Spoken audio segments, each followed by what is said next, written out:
ได้เกิดเหตุการณ์ปะทะกันระหว่างเจ้าหน้าที่กองบัญชาการทหารทรายแดนแขวงบ่อแก้วและกลุ่มแก๊งพวกค้าขายยาเสพติดอยู่บริเวณขอบเขตบ้านภูผามนเมืองปากทาแขวงบ่อแก้ว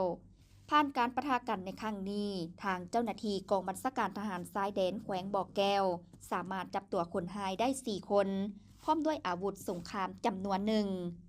ถึงอย่างใดก็ตามขอให้ประชาชนลาวก็คือชาวแขวงบ่อแก้วจงมีความเชื่อมั่นต่อพรรครัฐบาลก็คือกำลังป้องกันชาติป้องกันความสงบเพื่อความสุขใสแก้ไขปัญหาเพื่อรักษาความมั่นคง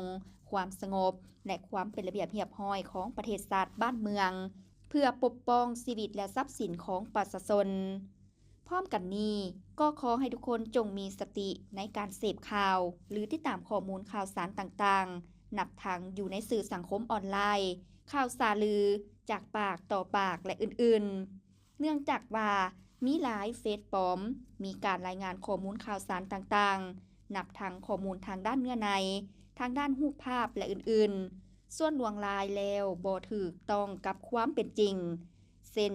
การรายงานสภาพการแบบเดาเอาหรือนำเอารูปภาพของเหตุการณ์ที่เกิดขึ้นอยู่ต่างประเทศมาเผยแพร่แต่อ้างว่าเป็นเหตุการณ์อยู่ภายในเพื่อหลอกลวงให้ประชาชนเข้าใจว่าเหตุการณ์มันมีความหุนแรงและต้องการยอดการกดไลค์กดแชร์และอื่นๆนอกนี้บรรดาผู้นำใช้สื่อต่างๆก็ต้องได้ยกสูงสติน้ำใจรักชาติเช่นเดียวกันบ่ควรสวยใส่โอกาสในยามที่บ้านเมืองมีสภาพการต่างๆเพื่อวิเคราะห์วิจารณ์และคาดเดาไปต่างๆนานาเกินความเป็นจริงเพื่อสร้างกระแส